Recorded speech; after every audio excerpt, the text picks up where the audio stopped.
नमस्कार प्यारे दोस्तों, मैं प्रियंका कुमारी आप सभी का हमारा परिवार प्रिय एजुकेशनल हब में स्वागत करती हूँ। आशा करती हूँ आप सभी स्वस्थ होंगे और मन लगाकर पढ़ाई कर रहे होंगे। आज मैं यूजीसी नेट हिंदी सिलेबस के अनुसार यूनिट 8 नाटक में भारतेंदु हरिश्चंद्र द्वारा रचित अंधेर नगरी चौपट राजा पर चर्चा करने वाली हूँ। भारतेंदु हरिश्चंद्र को आधुनिक हिंदी साहित्य का जन्मदाता भी कहा जाता है। इनका जन्म 1850 ईस्वी में हुआ था। ये मात्र 34 वर्ष 4 महीने तक ही जीवित रहे, परंतु इस छोटे से अवधि में नाटक, उपन्यास, काव्य, अनुवाद, धार्मिक लेखन आदि में विराट कार्य किए। उन्होंने 248 रचनाएं लिखी और उनमें से अंधेर नगरी, जो कि प्रहसन नाटक है, अत्यंत लोकप्रिय हुआ। और जो अंधेर नगरी चौपट राजा का प्रकाशन वर्ष 1881 ईस्वी है और इसमें कुल 6 अंक दिखाए गए हैं। और 6 अंक में कौन कौन से दृश्य हैं? प्रथम अंक में बाह्य प्रांत का दृश्य है, द्वितीय अंक में बाजार का दृश्य है, तीसरे अंक में जंगल का दृश्य है, चौथे अंक में राजसभा का दृश्य है, पांचवा अंक में अरण्य का दृश्य है और छठा अंक में शमशान का दृश्य है। इस सारे अंक के दृश्य पर क्वेश्चन बनते हैं। पहला अंक हो गया बाह्य प्रांत, दूसरा हो गया बाजार, तीसरा जंगल, चौथा राजसभा, पांचवा अंक अरण्य, छठा अंक शमशान। ये सारे दृश्य पे हो गए। अब पात्रों पर चर्चा करते हैं। इस कहानी के पात्र हैं महंत, नारायण दास, गोवर्धन दास, कबाब वाला, घासीराम, नारंगी वाली, हलवाई, कुंजरीन, मुगल, पाचक वाला, मछली वाली, जात वाला, बनिया, राजा और मंत्री। ये हो गए इस नाटक के पात्र। अब जो इसके जो चौथे अंक में पात्रों का क्या क्रम है उस पर चर्चा करते हैं। इसमें क्या सबसे पहले सेवक हैं, उसके बाद आते हैं राजा, उसके बाद फिर मंत्री आते हैं, फिर नौकर, फिर फरियादी, फिर कल्लू कल्लू आते हैं, फिर कारीगर आते हैं, फिर चूने वाला, फिर भिस्ती, कसाई, गरेरिया, फिर लास्ट में कोलवाल आते हैं। ये हो गए चौथे अंक के पात्रों का क्रम से प्रायः क्वेश्चन बनते हैं, इसलिए क्रम को आप एक जगह लिख लीजिए। अब इस नाटक का जो सारांश है उसे मैं बोलती हूँ वाचन स्वर प्रियंका कुमारी। घने जंगल में एक साधु अपने 2 चेलों के साथ रहता था। एक चेला था नारायण दास और दूसरा चेला था गोवर्धन दास। उसके बाद क्या होता है, साधु और उसके चेले आसपास के गांव में भीख मांगा करते थे। एक दिन वे तीनों घूमते फिरते किसी नए नगर में पहुँचे। साधु ने गोवर्धन को पश्चिम की ओर और नारायण को पूरब की ओर नगर में भेजा। जो गोवर्धन को भेजे किसमें?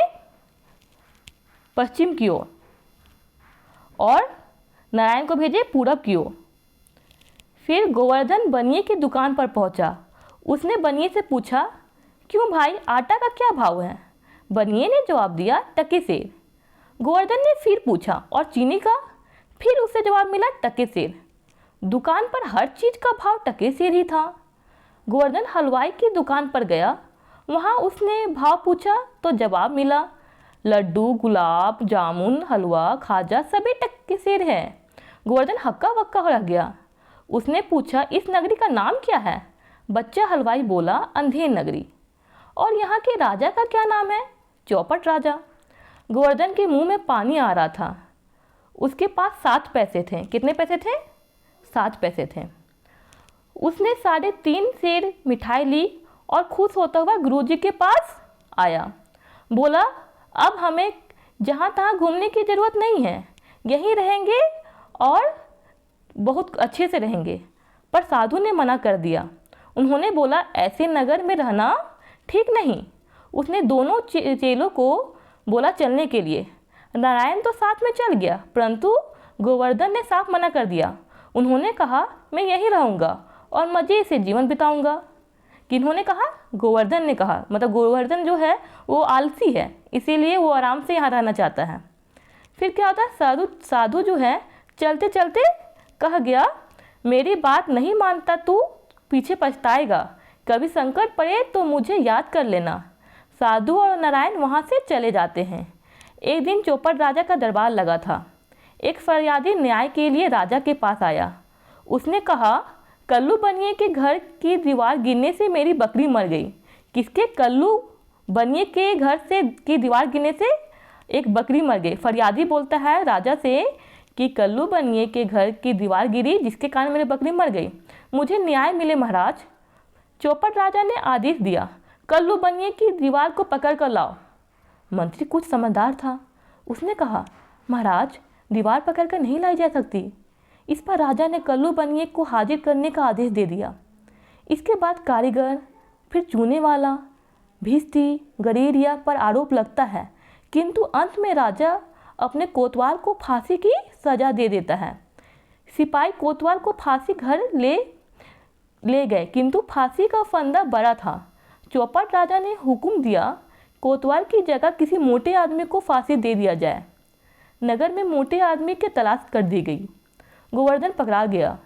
गोवर्धन ने मिन्नतें की शोर मचाया, पर किसी ने उसकी बात ना सुनी। उसे फांसी घर ले गया। गोवर्धन को फांसी देने की तैयारी हो रही थी। तभी साधु महाराज अपने चेले नारायण के साथ वहां आए। गुरुजी अपने शिष्य को अंतिम उपदेश देना चाहते हैं। गुरुजी गोवर्धन के कान में कुछ कहते हैं। इसके बाद गुरु और चेले में फांसी पर चढ़ने की होड़ लग जाती है। इसी समय राजा, मंत्री और कोतवाल वहां आते हैं। गुरुजी उनको बताते हैं कि इस शुभ घड़ी में जो मरेगा वह सीधा स्वर्ग जाएगा। मंत्री और कोतवाल दोनों मरना चाहते हैं, लेकिन राजा के रहते उससे पहले कौन बेखून जाएगा भला। जल्लाद फांसी का फंदा चौपट राजा के गले में डाल देता है। जिस राज्य में विवेक अविवेक का भेद ना किया जाए, वहाँ का प्रजा सुखी नहीं रह सकता। भारतेंदु हरिश्चंद्र के प्रहसन अंधेर नगरी में यही संदेश दिया गया है। अंक 2, 4, 5 और 6 तो विशेष रूप से बच्चों को आकर्षित करता है, और इसमें जो जितने भी अंक हैं और अंक में जो महत्वपूर्ण बिंदु यह है, जैसे कि यह प्रहसन हास्य योग्य प्रधान है। सामाजिक राजनीतिक विसंगतियों का चित्रण किया गया है।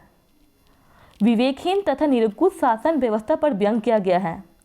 अंग्रेजी राज व्यवस्था की पतनशील स्थितियों का चित्रण किया गया है। प्रहसन में शास्त्रीय तथा लोक शैली का मिश्रण है। न्याय व्यवस्था की विसंगतियों का चित्रण किया गया है। फिर संवाद में तुकांतता है, जिस पर पारसी थिएटर का प्रभाव देखने को मिलता है। किस पर? पारसी थिएटर का। मध्यकालीन रागों में को पुनः सृजित किया है भारतेंदु ने। यह प्रहसन भारतेंदु ने बनारस में नेशनल थिएटर के लिए एक दिन में लिखा था। कितने? मात्र एक दिन में लिखा था, जो काशी के दशाश्वमेध घाट पर उसी दिन खेला गया। ऐसा माना जाता है कि बिहार के किसी अन्याय जमींदार को सुधारने के लिए, अन्याय जमींदार को सुधारने के लिए भारतेंदु ने यह प्रहसन लिखा था। कहाँ के? बिहार के। फिर क्या हुआ? अंधेर नगरी चौपट राजा मूलतः लोक कथा है, जिसको भारतेंदु ने अपने ढंग से सामाजिक राजनीतिक व्यंग के रूप में ढाला है। इस नाटक के संदर्भ में रामविलास शर्मा कहते हैं, अंग्रेजी राज्य की अंधेरगर्दी की आलोचना ही नहीं है, वह इस अंधेरगर्दी को ख़त्म करने की भारतीय जनता की प्रबल इच्छा भी प्रकट करता है। भारतेंदु ने इस नाटक को खेलने के लिए पर्दे वाले रंगमंच का कल्पना की है। 1965 में सत्यव्रत सिन्हा ने इलाहाबाद में इस नाटक की सफल प्रस्तुति की थी। किन्होंने 1965 ईस्वी में सत्यव्रत सिन्हा ने इलाहाबाद में, कहाँ पे? इलाहाबाद में इस नाटक का सफल प्रस्तुति की थी। और 1978 ईस्वी में बाबा करांत ने इस नाटक को खेला था। इसमें पात्रों के अनुसार भाषा का प्रयोग किया गया है, जो कि काफ़ी इंटरेस्टिंग लगता है। पहला दृश्य जो है बाह्य प्रांत का है, और इस दृश्य का महत्वपूर्ण शब्द है, जैसे महंत बोलता है, बच्चा गोवर्धन दास तू पश्चिम की ओर से जा और नारायण दास पूरब की ओर जाएगा। पहला दृश्य का महत्वपूर्ण वाक्य है। दूसरा अंक में कौन सा स्थान का बताया गया? बाजार का दृश्य है, जिसमें क्या क्या बोला गया? चना खावे तोकी में ना, बोले अच्छा बना चबेना, चना खाए गुफन बुनी। किनका कथन है? घासीराम का कथन है। घासीराम ने बहुत ही बात ही कही है। नेक्स्ट पॉइंट पर में जाते हैं। चना हाकिम सब जो खाते, सब पर दूना टिकस लगाते हैं, ये भी घासीराम का कथन है। ऐसी जात हलवाई जिसके 36 कुम हैं भाई, जैसे कलकत्ते के विल्सन मंदिर के भीतरिए वैसे ही अंधेर नगरी के हम, ये भी हलवाई का कथन है। 2 हो गए घासीराम का कथन और एक है हलवाई का कथन। फिर आता है कुंजरीन का कथन में, जैसे काजी वैसे पाजी, रैयत राजी टके सिर भाजी, ले हिंदुस्तान का मेवा फूट और बेर। ये किसका कथन हो गया? कुंजरीन का कथन हो गया। अब पाचक वाला कथन, हिंदू चरण इसका नाम, बिलायत पूरन इसका काम, चूरन जब से हिंद में आया, इसका धन बल सभी घटाया। ये हो गया पाचक वाला ने बोला है। आप जितने भी इम्पोर्टेंट कथन हैं और किन्होंने कहा है, इस पर प्रायः क्वेश्चन बनते हैं, आप इन्हें अच्छे से समझ लीजिए और कॉपी में नोट डाउन कर लीजिए। फिर क्या होता है? फिर पाचक वाला कहता है, चूरन खावे एडिटर जाट, जिनके पेट पचे नहीं बात, चूरन साहेब लोग जो खाता, सारा हिंद हजम कर जाते। चूरन पुलिस वाले खाते, सब कानून हजम कर जाते हैं। अब जात वाला कहते हैं, टके के वास्ते ब्राह्मण से धोबी हो जाए और धोबी को ब्राह्मण कर दे टके के। किन्होंने कहा है? जात वाला ने कहा है। अब तीसरा अंक है जिसमें जंगल का दृश्य दिखाया गया है, उसमें बोला गया है, सेत सब एक से जहाँ कपूर कपास, ऐसे देश कुदेश में कभू न कीजिए बास। ये दोहा है जो कि तीसरे अंक में कहा गया है, जो कि जंगल का दृश्य है। 5वां अंक अरण्य का दृश्य है। इसमें बोला गया है गोवर्धन दास के द्वारा, नीच ऊंच सब एक ही ऐसे, जैसे भूरे पंडित तैसे, कुल मर्जाद ना मान बराई, सभी एक से लोग लुगाई। किन्होंने कहा? गोवर्धन दास, नारायण दास और महंत पे प्रायः क्वेश्चन बनते हैं, आप इन्हें अच्छे से समझ लीजिए। फिर क्या होता है? फिर गोवर्धन दास बोलते हैं, बैसिया जोरू एक समाना, बकरी गौ एक करी जाना। फिर छठा दृश्य जो कि अंतिम दृश्य है, इसमें शमशान का दृश्य, छठा अंक जिसमें शमशान का दृश्य दिखाया गया है। इसमें गुरुजी बोलते हैं, जहाँ ना धर्म ना बुद्धि नहीं, नीति ना सुजन समाज, ते ही ऐसी अपुही न से जैसे चेपट राज। किसका कथन है? गुरुजी का कथन है। और इस प्रकार यह नाटक समाप्त होता है। आपको यह नाटक अगर अच्छे से समझ में आया है तो मेरे वीडियो को ज़रूर लाइक करें, सब्सक्राइब करना ना भूलें। Thanks for watching. फिर मिलते हैं नेक्स्ट वीडियो में।